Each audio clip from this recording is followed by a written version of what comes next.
All right. Welcome back to the Nickman's Drug Show. I'm here with Pete Krekel. He's the Director of Clinical Services and the Chief Pharmacist at Nickman's Drug. 44-year veteran.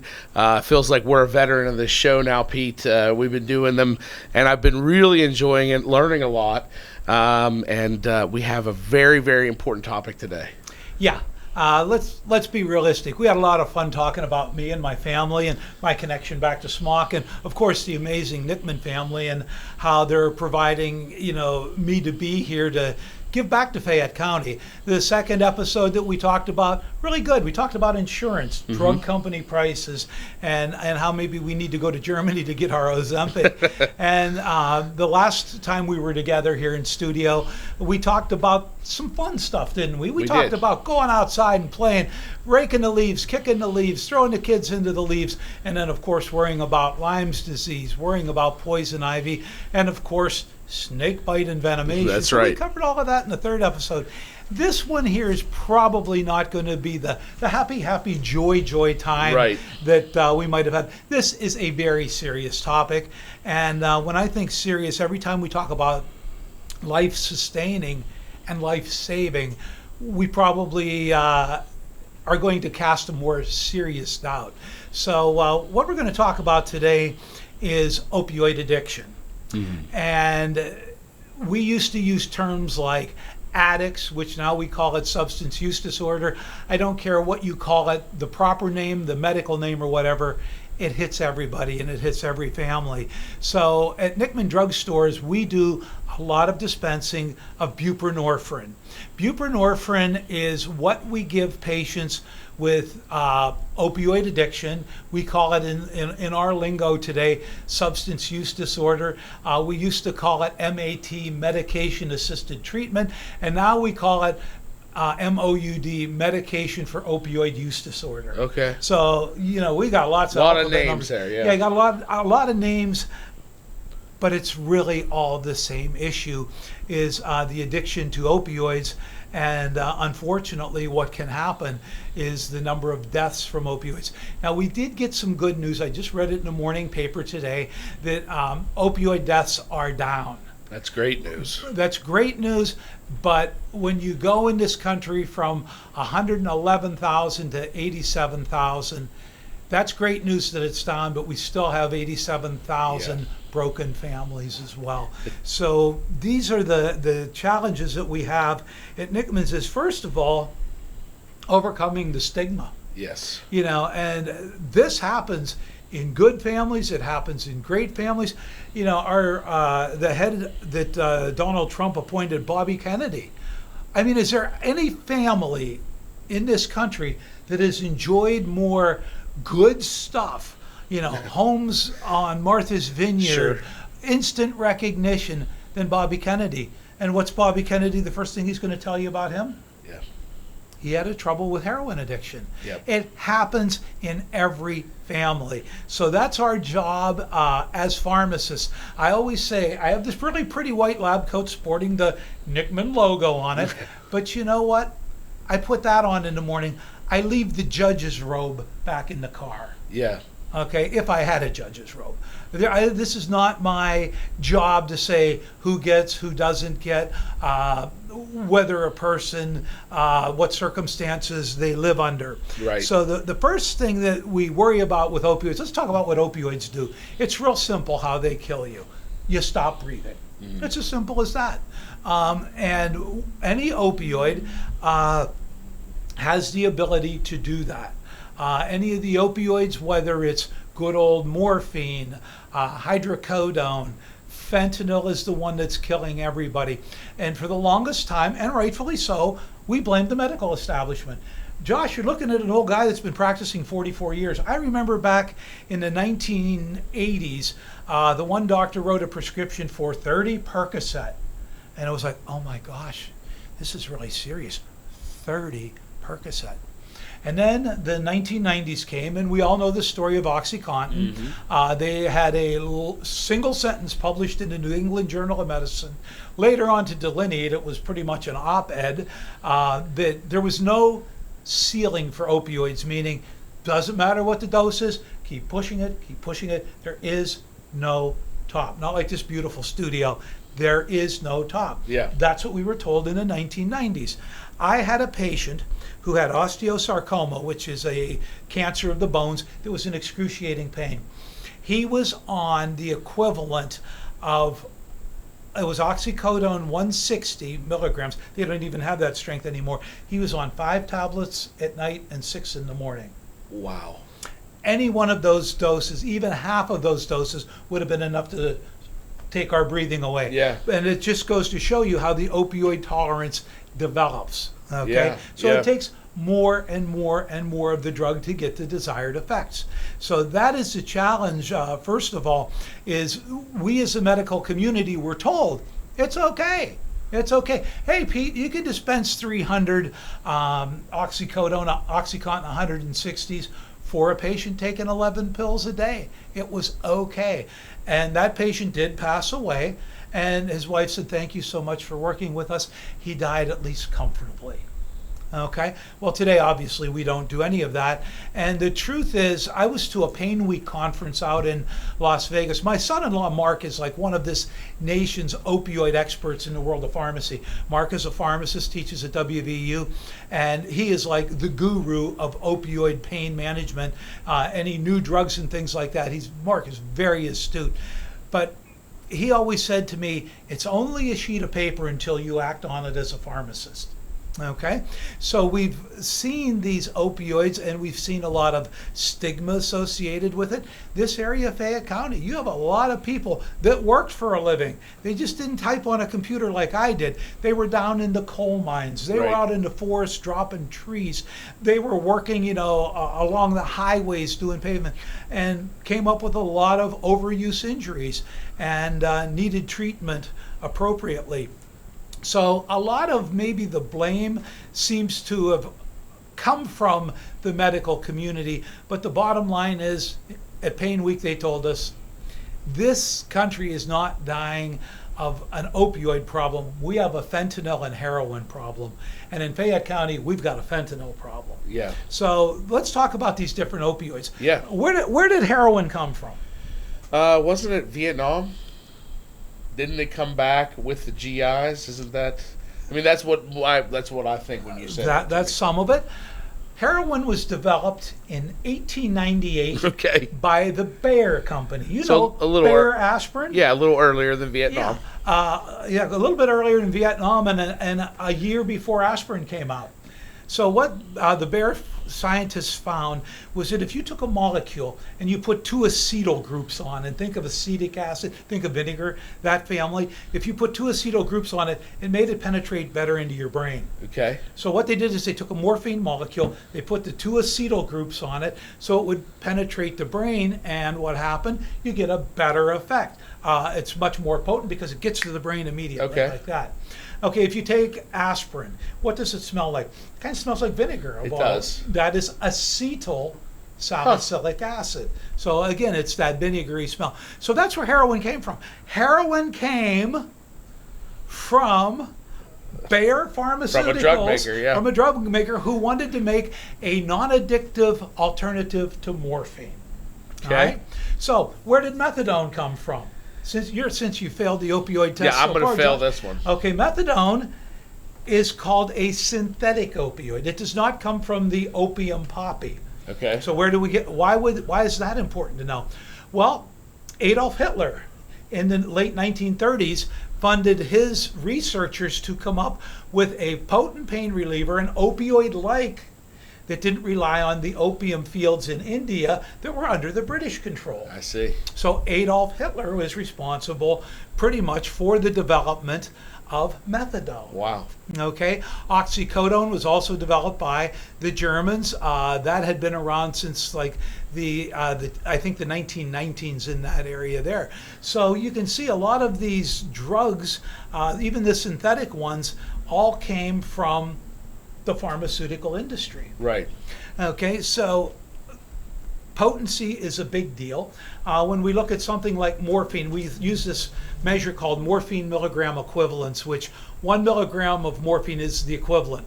Well, when we look at things like hydrocodone or Lortabs or Norco, that's 1-to-1 comparison. When we look at something like oxycodone, that's 1.5 times milligram per milligram more potent than morphine. And fentanyl is hundreds of times more potent. Right. So it takes a smidgen of fentanyl to get you into some serious trouble. So the way the FDA has knuckled down everybody and our wholesalers, and really just our good practices at Nickman's, which we've always done, has really curbed the opioid epidemic as far as the prescription drug world goes. Right. However, we have the cartels that are sending the fentanyl and heroin, and not even so much heroin.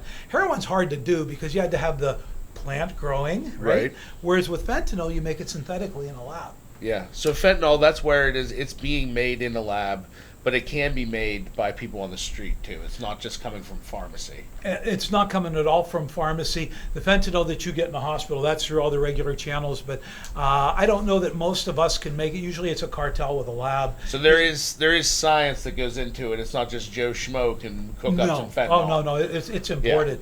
Yeah. It's a big import. Now, some of the other stuff that maybe like methamphetamine that you can make from Sudafed, right, but you still got to have the Sudafed to make it. So that's where we are there. So what's my role then? We're really knuckled down pretty hard by the DEA and by the FDA. So my role, and all of our pharmacists' role, is saving lives. Right. Okay. We really want to stop fentanyl tomorrow. Right. Is it going to happen? I wish it would, but we have to deal with what we have. So I'm sure most of all of your listeners have heard of Narcan or naloxone. Naloxone's the generic name for Narcan, and we have both the brand and the generic at Nickman's. Now this is a very potent life-saving drug, but the DEA and FDA thought that it was so important to have it available. They actually do have it over the counter now. Really? You can buy it for about $50. Okay. I just said $50. Well, the good news is we have what's called a standing order at all of our Nickman stores that allows us to dispense Narcan on the license of the Commonwealth physician. The Commonwealth physician, the most famous one that we all know is Rachel Levine, mm-hmm, who then went to go on with the Biden administration. And when she first took over, she signed what's called a standing order. A standing order is the same legal document as a flu shot. Okay. You walk into the pharmacy, as long as I follow the protocol set forth by the guy that signed it, I can administer. So you come into the flu shot, we use a certain doctor, we use his protocol, boom, give you a shot, bill your insurance, use that doctor's name, and we're good. So you have the same type of standing order for Narcan, naloxone. Right, but the difference is every pharmacy in Pennsylvania has access to it, every single one. Whereas flu shots, maybe some do, some don't, depending if they have a collaborative practice agreement. Right. Whereas here, everybody does. The current one is Dr. Deborah Bogan. But when Rachel Levine started this, and this was back in 2016, she was at a Pennsylvania Pharmacists Association conference, and she's going on and on about, and when the patient comes in and asks for it, and the patient comes in and asks for it, and whether the patient's on opiates or their family's on, and whether the patient, and finally I raised my hand and said, Dr. Levine, is it appropriate for the pharmacist to initiate that conversation? Right. And she said, by God, I wish every one of you in this room would do that. And I took it to heart. Yeah. So in Blair County, we did a whole lot of it. I had several people come back and tell me, that they'd saved lives. When I came to Nickman's, knowing that Jim Nickman wants to give back to his people in Fayette County, and told him about it, he said, I don't know that I've ever heard this before. So I explained to him the standing order, and it was Levine at the time. So we instituted the policy immediately that anybody that's taken buprenorphine or Suboxone, there are at-risk people, yes, or anybody taking high-dose opioids should be offered a Narcan. So it's covered by all of the medical assistance programs, which many of our people with substance use disorder, because it's long-term, qualify for that. Yeah. So we'd run a prescription, we would go talk to the patient, we made sure that our pharmacists appropriately counseled them on how to use it. So save life, save a Narcan, carry a Narcan. We have these flyers at our stores that are available, and we promote it to Virtually everyone. We used to standing orders. You can come over when you might pick up your buprenorphine, and I would say, hi, I see that you're on this buprenorphine. We wanted to provide you with the Narcan and naloxone. Are you familiar with it? Oh, yeah, I know what it is. Or, oh, I've heard about it, but how do you use it? You cannot hurt anybody with this drug. If there is a drug that's side effect free, it's this one. So this is a lifesaver only. Lifesaver only. Yeah. So if you're a type 1 diabetic and your insulin dose was too high and you pass out on the floor. People think maybe. And I think, my gosh, he's might just be at the age. overdosing. Yeah. Boom. Give him a shot. It's not going to hurt you even. Not going to hurt. Gotcha. I could take a spray right now if I wanted to waste $50, and it's not going to do anything to hurt you. It's not going to knock anybody that's unconscious. And I mean, you do all the life-saving stuff. You shake them, you do all that, but then you give them it. So far in Fayette County, since I started this program, and I encourage my patients then to come in and tell me if you saved anybody's life, and we'll give you another one. I'm up to 14 lives that I have saved in Fayette County. Oh my goodness.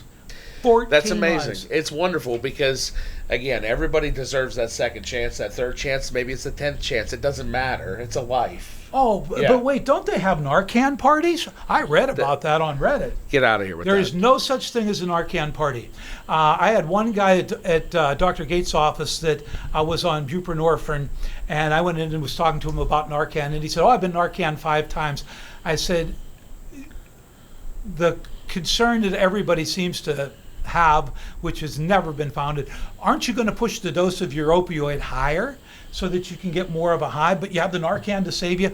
And the guy said to me, heck, of course he used the vernacular, heck no, he says, those were my 5 visits to hell when I was Narcan. Yeah. Why do people use drugs like fentanyl after a while? It's not to get high. Right. It's to keep from getting what we call dope sick on the street. It's to maintain. Do you think a person who is buying fentanyl on the street is going to want to have an acute withdrawal precipitated immediately by the use of this drug? No. Heck no. No. No, that is the first thing with stigma that just drives me nuts. We were out in Pain Week, and I had a doctor come up to me and said, didn't you ever hear of Narcan parties? And I said, oh, tell me about them. And he was telling me about them. And I said, listen, sir. Yeah. And I gave him the whole spiel about would you want to ruin your blood levels of an opioid and have an acute withdrawal precipitated. And he looked at me and said, sir, thanks for the education. And he walked away. Yeah, and maybe he believed it, but that's what they need to hear. He needed to hear it from me. And he was at Pain Week. Yeah. He was a professional. You betcha. His first name was Doctor. So again, these are all stigmas that everybody has, Josh. Yeah. And me as a pharmacist and as your Nickman pharmacist, we want to make sure that nobody else dies. Well, this is the 5th time this guy was Narcan, but you know what? When I talked to him, he was clean. We can't do anything to help you once you die. That's right. And those people all deserve those second chances, third chances, 10th chances. It doesn't matter. They're human beings. They're all fighting with something. We all have our battles to face. And this is a way to save lives. And it's a very good and important thing. Before we continue with our show today, I'm going to do another introduction if you're just joining us. My name's Josh Krysak here with WMBS 590 AM, 101.1 FM. I'm joined by Pete Krekel from Nickman's Drug. He is the Director of Clinical Services. He's the pharmacist there. He's been doing this for 44 years. He's extremely intelligent and very interesting. So if you have this is the first time you've caught the show, we're happy to have you. We're in a deep discussion right now about Narcan and naloxone and saving lives of something that we need to remove the stigma of. This impacts families, everybody that is watching or listening right now. You know someone, there's someone you're related to, somebody that's even maybe distantly related or a friend that has dealt with addiction.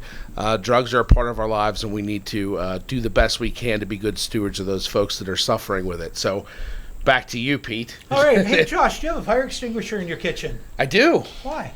In case there's a fire. Are you that bad of a cook, Josh? No. I'm actually a pretty good cook. Extinguisher? You counting on somebody burning down your Just to be safe. How about, did you wear your seatbelt today when you drove in? I did.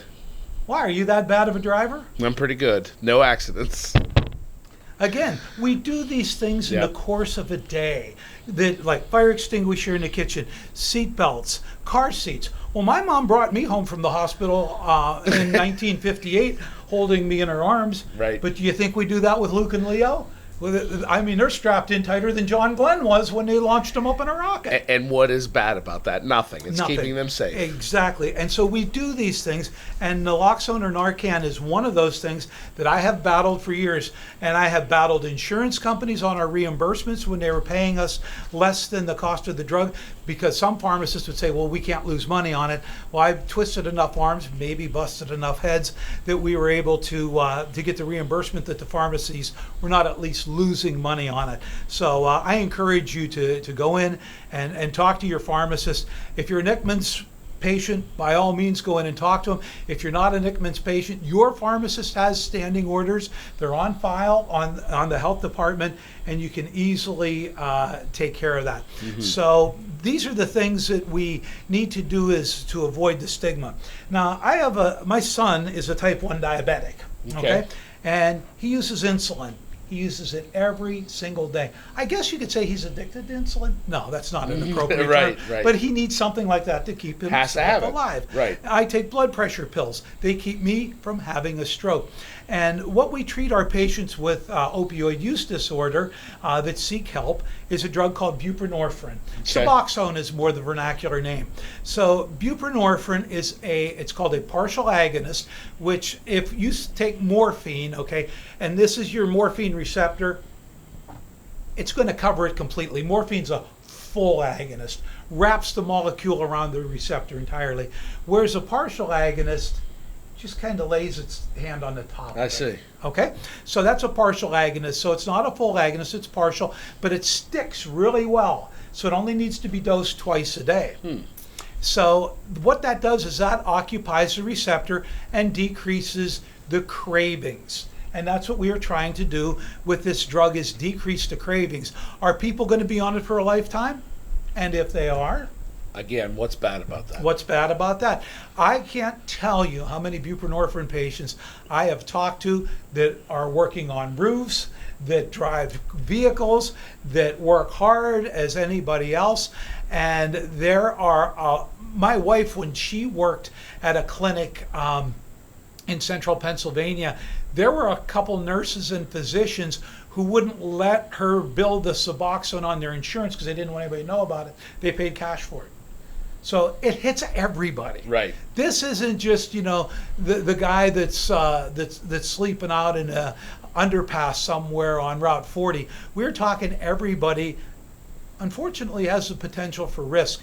And I used to be one of these guys with Suboxone, turned my life around. I never taken the drug, but the experience with it just was amazing. Back in 2008, Suboxone had been on the market about 5 years.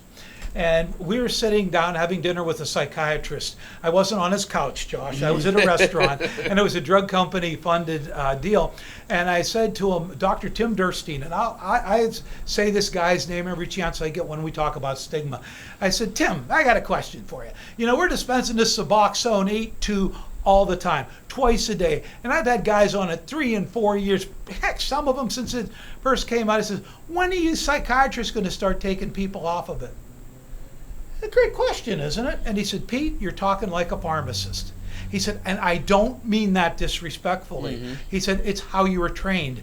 He said, we don't take somebody off of Suboxone like we do a beta blocker, where you reduce the dose by half every 2 weeks. Carvedilol 50 milligrams, carvedilol 25, carvedilol 12.5, every 2 weeks redosing. We can't do that. He said, it's my job as a psychiatrist to figure out what made them stick that needle in their arm for the first time. Right. That set me back on my heels, Josh. I said, this is so much more than opioid receptors. That's right. This is so much more about conditions, stresses in people's lives, and things that we will probably never understand. So how long should somebody be on it? As long as they need to be on it. Mm-hmm. And we dispense a lot of it there, and I've been really proactive. I make a lot of noise. You've probably noticed I have a big mouth, and I've written several articles. I write for a national magazine called Drug Topics, and it's available online, but I write this thing like a practice my views on pharmacy practice. And I covered this several times about the stigma with opioid use disorder. And, who are we that's never walked a mile in their moccasins to be critical of them? And these are the many challenges that we have, because then we get the oversight from the wholesalers. Why are you buying so much Suboxone, Crackle? When I practiced out in Altoona, we used a different warehouse. And it's like, because we have a lot of people and we're being helpful and we're saving lives. And the guy after a while would say, just shut up and give me a number. Yeah, and then I would give him the number of how many we dispense. I'll increase your allotments. But the warehouse controls the allotments to the pharmacy. Wow. And it's so interesting. It's a mess. Yeah, it really it's a is. total mess. That it's in a scheduled, it's a scheduled drug, and then we have the buprenorphine, but it has naloxone in it. This naloxone. So the belief is if they would try to inject the strips, the naloxone will reverse it. Okay, and that's. Is that accurate? Do you work for the DEA, or No. are you talking to me? I'm talking to you, Pete Crackle. Okay. No, because naloxone stays in the body for such a short time, and the buprenorphine stays for such a long time. It's It wears different. It's itself just off. not the same. It's called pharmacokinetics, but we don't want to be teaching that No, to, it's just to our interesting. people. So again, it's again one of the stigmas. So then, because first came out was a drug called Subutex, which was plain buprenorphine. Yeah. Well, then the DEA got it in their mind that it was more abusable. So they're the ones that are saying, well, we're going to start watching these pharmacies that are dispensing just the strict Subutex without the naloxone in it, even though the naloxone's worthless. And I have evidence. I've got some incredible stuff that I have accumulated over the years. With these. So Josh, let me ask you a question. Because the big question is, well, what about diversion, right? Yeah. I mean, what people sell this stuff on the street, don't they? Right. Okay. If I had a bowl, I have a bowl around here full of buprenorphine, okay, and I had a bowl full of, I don't know, what do you say, peanut M&Ms? Which one would you empty first? Peanut M&Ms. I'd be the peanut M&Ms. You could let that bowl of buprenorphine around me, my family, and almost everyone I know for months. Right. And nobody'd ever touch a one. Right. So who does it get diverted to, Josh? Yeah, that's a good question. The people that would need it. Exactly. The people that would need, I'm sorry, I missed my dose of fentanyl and I took a buprenorphine today. Is that a bad thing? Is that a bad thing? Right. So there's a lot of, it seems to me like there's a lot of side eye going on from, and it's to the pharmaceutical, it's to you guys from the DEA, it's all the different aspects looking at each other like who's doing what that they shouldn't be doing. But if everybody was actually doing what they were supposed to be doing, which is saving lives, worrying about the patient, then it wouldn't be. Exactly. And so, we want to breathe down the pharmacist's neck. Then we get our younger pharmacists that I love them dearly, but they're saying, Crackle, I got 40 years to practice on this license. I don't want anybody looking at me now. Yeah. And I understand that. I totally understand it. But the ones that I have taken a lot of time and educated, they say, okay, I'm comfy. Yeah. We got some good information, and then they make the appropriate decisions. So diversion is always a topic that everybody like. Oh, they're going to get it and they're going to sell it. Who are they going to sell it to? Right. People that need it that would be more at risk. That should actually use it because a thing they would use otherwise would be worse. So according to the emergency room physician at UPMC Presby, I guess the guy's pretty smart, right? What percent of buprenorphine gets diverted on the street? What percent? 5% at the most. So they're worried about that 5%, Right. and in most cases it's probably actually helping to save lives. This guy made the egregious statement that buprenorphine diversion is life-saving. I'm sure he took some beating for that. Oh, he took a pounding. Yeah. But I'd have been give the beating to me too as well, because these are things that I believe as a pharmacist that we can use to help people. This is a tough subject. This is a very difficult subject. First of all, people have to admit that they have a problem. They seek the help, and that's what we need to do, because everybody can look askance at them. The DEA was responsible for this triangle. Where does the patient live? Where does the doctor practice? Right. And where is the pharmacy? We need that triangle to be as close together as we possibly can, right? Well, not really, because we have electronic prescriptions now, don't we? Yeah. You can be in Washington, PA, and send me a prescription. You can have an online appointment with your provider in Newcastle. Right. So, because so much of what we can do today is electronic, and the DEA out of Philadelphia told me, in their words, there are no more territories. I said, you know, our problem with Nickman's is we've got 5 top flight stores here in Fayette County, but we border West Virginia, and West Virginia has the most antiquated, horrible product laws for Subutex or buprenorphine monotherapy. They say you have to have Stevens-Johnson syndrome and exfoliative dermatitis to even qualify for monotherapy. Yeah. So these people down there, they might have had mouth lesions, pregnancy, whatever. They come up here and see doctors in Pennsylvania and get their prescriptions filled here. Yeah. And we got some heat for it. Well, not anymore. That's good. The triangle's gone. It's good. You need to talk to your Nickman's pharmacists, and you need to talk to your providers. And most of all, we want everyone in Fayette County, along with your fire extinguisher and seat belts, to have a Narcan in your house. That's right. And you're passionate, Pete, but we're going to wrap it up for today. Again, thanks so much for joining us here on 590 AM, 101.1 FM WMBS.